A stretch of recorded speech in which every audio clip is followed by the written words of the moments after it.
ejerciendo las atribuciones que me confiere la Carta Fundamental, he decretado a partir de esta fecha el estado de sitio en todo el territorio nacional. Una vez más, el extremismo, aun cuando no ceja en sus objetivos, amparados en enfermizos fanatismos ideológicos, se enfrenta a la sólida amalgama de valores, espíritu de sacrificio, profesionalismo y amor a la patria de un grupo de hombres que con claros ideales y una férrea preparación logra sacar de su madriguera al oscuro adversario, obligándolo a dar la cara y aniquilándolo en aras de un limpio futuro para nuestro país y por ende para nuestro supremo gobierno. Tenemos que cambiar este país de una vez por todas. ¿Hasta cuándo siguen dialogando con los asesinos? ¿Hasta cuándo siguen matando a nuestro pueblo? ¿Hasta cuándo permitimos tanta matanza, tanto crimen, tanta tortura en este país? ¿Hasta cuándo? Chilenos, compañeros, compatriotas, por favor levántate, no aguantes que nos sigan matando a nuestra gente, por favor, exijamos justicia de una vez por todas.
Había mucha sensibilidad social, a mí siempre me había preocupado la injusticia, sobre todo la pobreza. Y yo creo que el problema fue que no había otra forma de canalizar nuestras inquietudes que no fuera la política y que no fueran los grupos de izquierda. Y los grupos de izquierda clandestinos. Y había toda una mística alrededor de lo que era ser comunista. Es decir, porque eran aquellos sujetos extremadamente informados que conocían la realidad que contaba el Mercurio, y la realidad que era, y la forma como poder criticarla del Mercurio. Por ejemplo, entonces era gente que, primero, que tenía una capacidad intelectual alta, que tenía un compromiso con el pueblo fortísimo, entonces era como el nuevo Superman. Entonces eran como los héroes que de repente, no sé, pues iba a la comitiva y dejaban un cuetazo, o que eran los que tenían coraje para andar pifiando a Pinochet, cuando en esos años nadie se podía parar a decir nada contra él, pero era gente con coraje, gente con fuerza.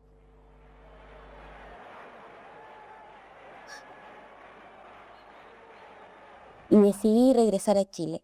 Ahora, si yo pienso hoy día por qué, creo que la militancia, el compromiso político fueron determinantes en esa decisión.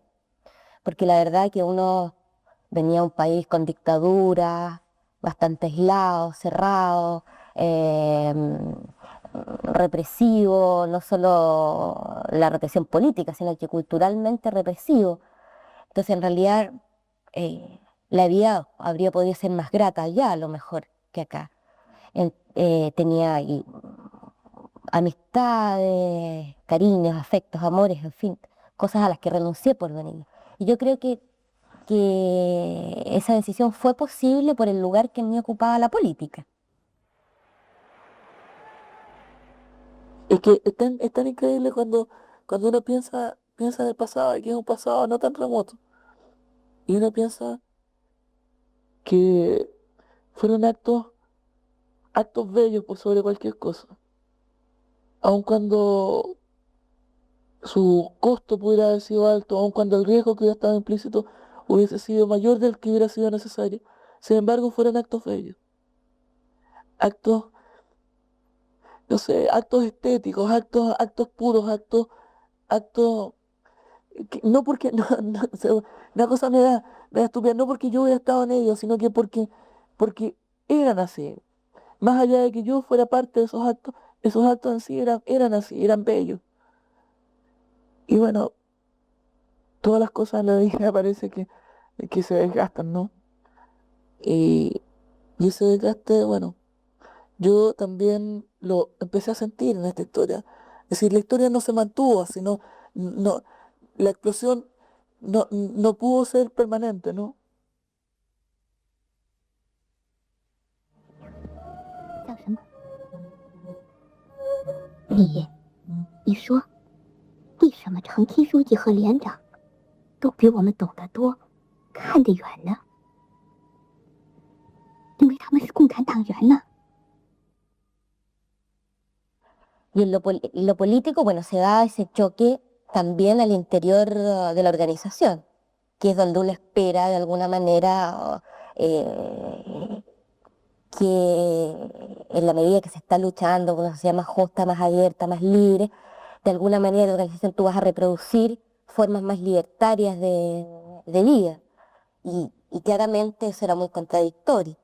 Ahora, uno, como te decía antes, justificaba muchas cosas, porque bueno, estábamos en dictadura, vivíamos la clandestinidad, el peligro de la represión, entonces uno justificó muchas veces por muchas razones externas ciertas conductas de funcionamiento tremendamente reñidas con los ideales, por así decirlo. Entonces uno cerraba los ojos, entendía, comprendía, pero había ahí una contradicción, un malestar, ¿no? Que al poco tiempo de estar en Chile empezó a generar problemas al interior de la organización. Pero decir, ¿por qué mierda tú no tenías opción a poder a esos niveles mínimos de felicidad? Mínimos de felicidad como entrar así tranquilo, tener una pareja, acostarte tibiecito, una casa, es decir, esas cosas como tan pequeñas, no tener la opción para ellas. Entonces empezar como con envidia, como con resquemor, pero sabiendo por otro lado que tú estás haciendo cosas importantes para el bien de todos. De repente empecé a dando cuenta que el todos también te incluye a ti, de repente tú estás haciendo un bien para todos, pero ese para todos no te incluye a ti, no es inclusivo. Entonces te empieza a dar la lata de decir, ¿por qué yo tengo que jugármelas por otros que ni siquiera saben que yo me lo estoy jugando? Y arriesgar mi pellejo por otros que ni siquiera que están dispuestos a traicionarme en cualquier momento, perder la relación que yo quiero, perder lo que yo estoy buscando, mi pareja, mi constitución, mi estabilidad emocional, mi carrera, mi estabilidad académica, no sé, pues, ¿cachai? Algún tipo de ganancia, estabilidad económica, de que la lucha política muchas veces produce una especie de intento de homogenización de lo que son las necesidades humanas, un intento de aplastamiento, por lo tanto, de lo que son las expectativas, una visión simplificadora de cómo nosotros nos enfrentamos al mundo y resolvemos los conflictos. Y eso me da miedo, por ejemplo, porque aun cuando tú y yo, por ejemplo, compartimos muchas necesidades en común, y tú y yo podamos tener incluso un proyecto, un proyecto de mundo muy similar, a mí no me cabe duda que tú o yo y cualquiera que pudiéramos tener aquí al lado tiene también demasiados aspectos de necesidades, de realizaciones que nos diferencian.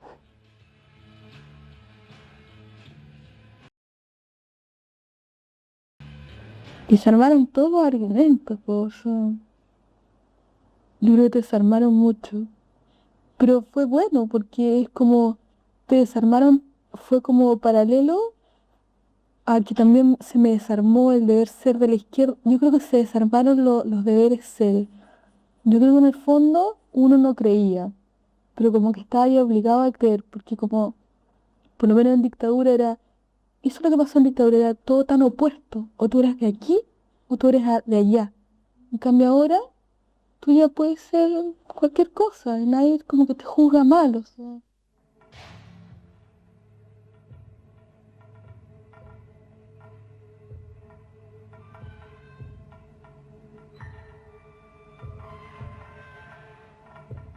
Die Sonne. Se acababa también como el sentido universal que habían tenido todas estas creencias y utopías que no tenía. Sentir cómo se convulsionaba, por ejemplo, toda la historia en Europa. Cachar de que igual uno era parte de eso. Cachar de que el terreno que uno estaba pisando era bastante mierda, bastante basura, como sentir que mi mejor amigo ya no iba a ser más mi mejor amigo.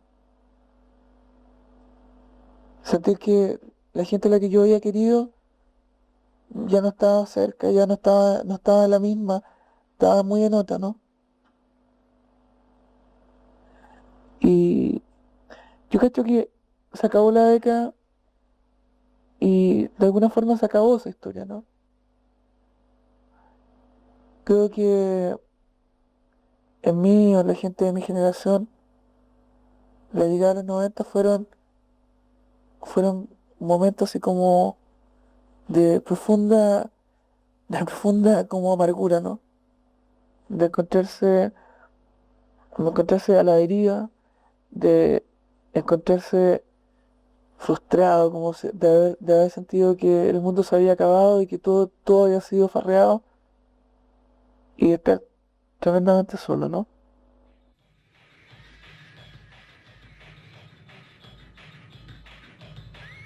Y de repente ser un ser pasivo que ni siquiera te inscribe, que no vota, que no participa, es duro, no es fácil. O sea, yo creo que todavía no lo tengo muy resuelto. Yo creo que he optado como por no pensar, lo que te decía, no pienso mucho en el asunto.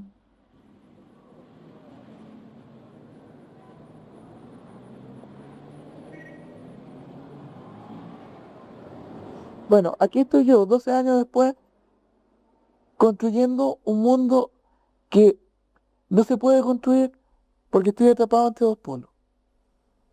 Porque estoy atrapado entre la realidad cotidiana de, de vivir para consumir, de vivir en el mercado, viejo, en la regla del mercado, ¿cachai? Cuando pienso en que saco la que quiera, ¿viste? Y aparecen las tarjetitas de crédito y toda esa historia. Y por otro lado, vivir en esta otra necesidad terrible de no ser infeliz. Y para no ser infeliz, tener que buscar nuevamente un motivo importante como para poder construir la vida. Nos vimos enfrentados a una crisis personal, existencial muy profunda, no solo política, de qué hago ahora con mis horas que ocupaba en la militancia, casi qué sentido darle a tu vida. ¿Sí? Porque esto era, no sé si todo, pero mucho, ¿no?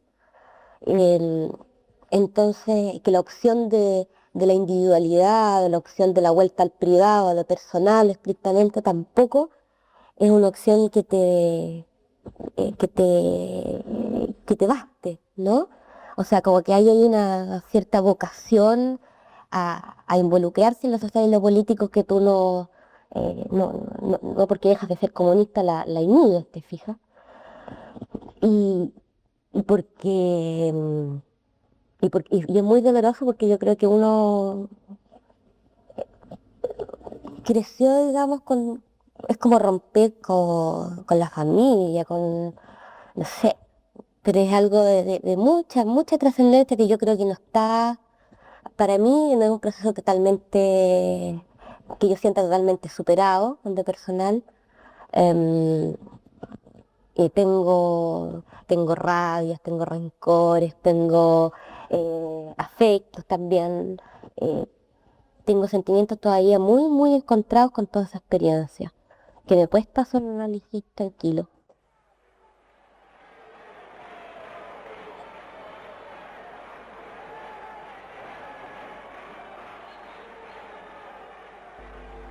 Y yo ya sé lo que es política. Hoy día, para que un proyecto así sirva, es necesario que haya toda esa vitalidad que la genera la inocencia, la candidez de los jóvenes. No de mí, porque yo ya no soy cándido ni inocente. Es lo peor. Es necesario de nuevo otros tontos útiles, otras carne de cañón, para que cambie esta cuestión. Porque de mí ya no hay posibilidad. Pero hoy día yo no me la creo. Y para cambiar esta cosa, necesita gente que se la cree. Y que se la crea y esté dispuesto a jugárselas por ello. Quizás yo la pueda creer hasta por ahí. Pero yo jugármela hoy día, no.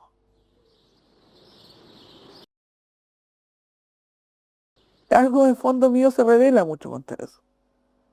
Y lo que se revela seguramente es otra historia, esta creencia en el fondo.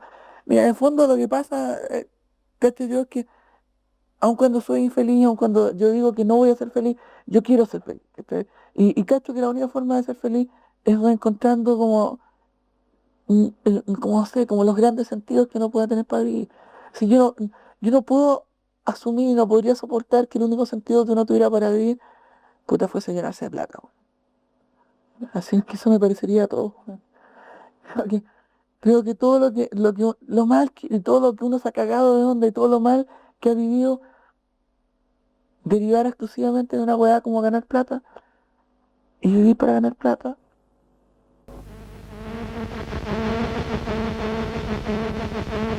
La espiritualidad no se vive solo en las religiones, que tenemos una dimensión espiritual, tenemos una dimensión de trascendencia que es propia de los seres humanos, que quizás que no tiene que ver con ser religioso. Que desgraciadamente vivimos en un mundo en que la espiritualidad de los seres humanos está delegada a las religiones, en el sentido que son las religiones las que dictan cátedra y normas respecto a cómo se tiene que vivir la espiritualidad, ¿no? Como que tienen el poder de la espiritualidad de los seres humanos. Pero todos teníamos espiritualidad, creo yo.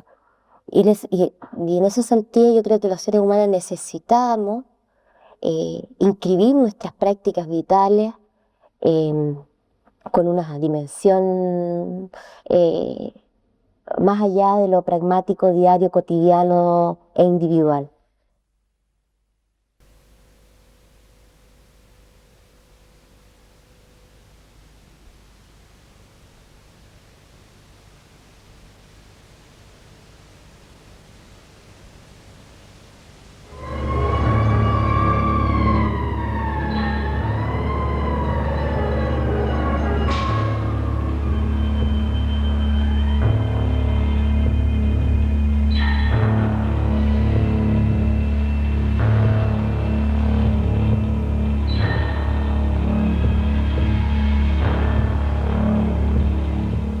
Dann wird das Ergebnis nicht der Sieg der Juden sein, sondern die Vernichtung der jüdischen Rasse in Europa.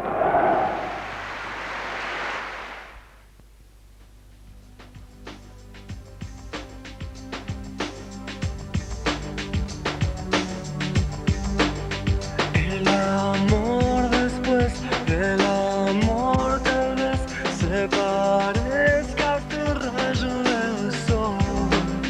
Y ahora que busqué, y ahora que encontré el perfume que lleva el dolor, en la esencia de las almas, en la ausencia del dolor, ahora sé que ya no puedo vivir sin tu amor.